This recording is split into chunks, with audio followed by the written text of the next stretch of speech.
A perfect match. That is the title for this session. A perfect match.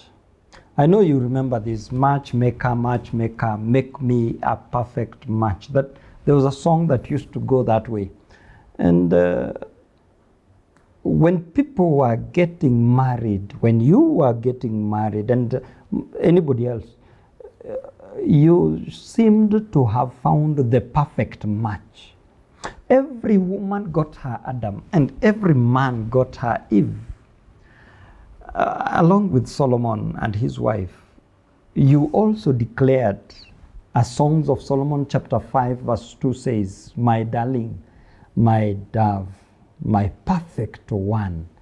Even if you didn't say it exactly that way, you felt like this is the most perfect person on earth, the most perfect person for me.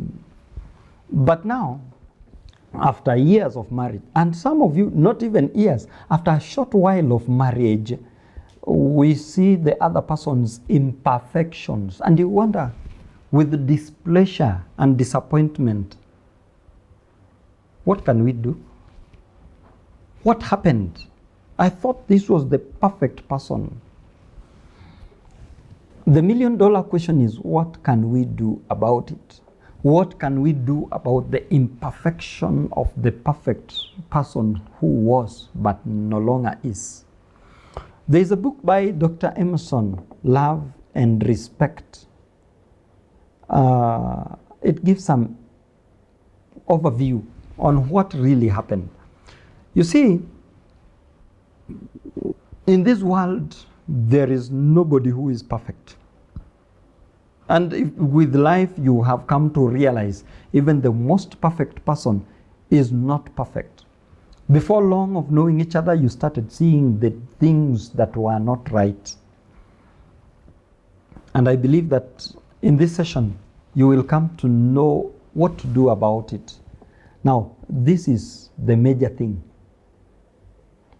Let me ask you, have you asked God any time in the near past or in the past to make you better, to work, to make your life better, to make you a better Christian in that matter, or religious person? Have you told God to help you become a better person for Him?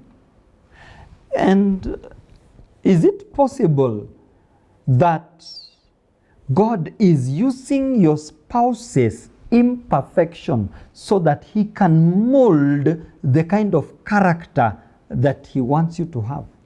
You see, the problem is that most people ask God and forget that they told God to work on them. And most people think that, oh, working on me, He'll just change me to be better. He'll make me more persevering. He'll make me more humble. He'll make me... But sometimes God uses your spouse's imperfections so that He can mold the kind of character that He wants you to have.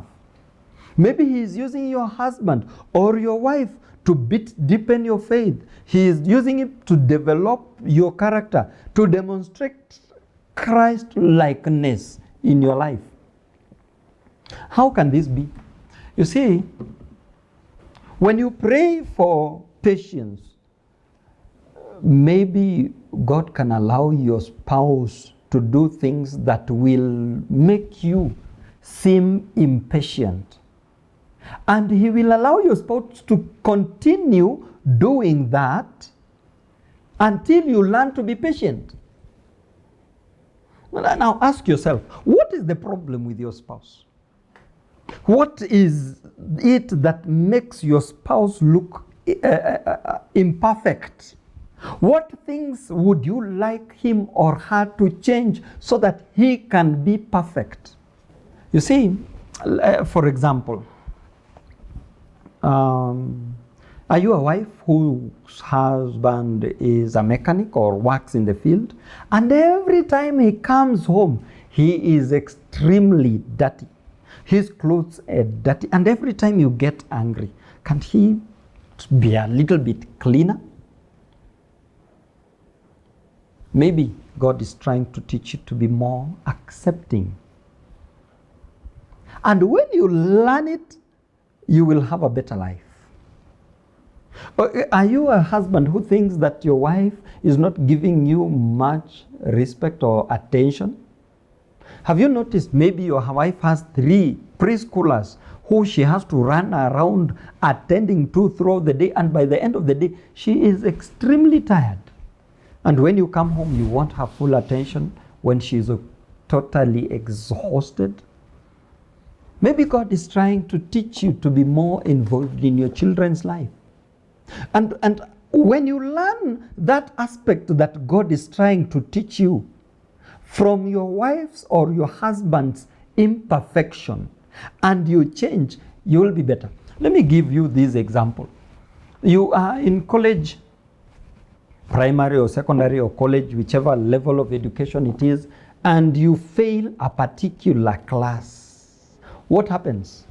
When you get a failing grade on a particular class, you have to do a retake. You have to sit down an entire semester to redo that particular course or class. It is the same. When God wants to teach you something and you keep failing to learn, He will allow your spouse to continue being that way until you learn. So start studying. Go back to your knees. Ask God, what are you trying to teach me from my husband, from my wife's imperfection? What are you trying to teach me? Help me to learn. And by the way, as soon as you learn, you've passed the exam, and you will find out that your spouse will change. 99.99% possibility. And if they don't change, you will have learned how to live with it. It will no longer trouble you at all. I want to tell you the truth. The spouse you married is not perfect, but he is the perfect one for you. So long as God is in it, God has given us the perfect person for us who is not perfect in character. Remember, you are also not perfect. Remember our verse from Songs of Solomon, chapter 5, verse 2. It says, my darling, my dove, my perfect one. Now let me ask, is your spouse perfect? Or maybe is perfect for you, even if he is not perfect? Ask yourself, is God using my spouse's imperfection to make me more closer to Him? Work on it. I'll tell you this. With the time, you will realize that what you needed to change is you, not your spouse. Try to change what you need to change, and you will realize your spouse will change to whatever you want him to be. Don't forget to treat each other with love and respect, that God may be praised. As you think about these things, may God bless you.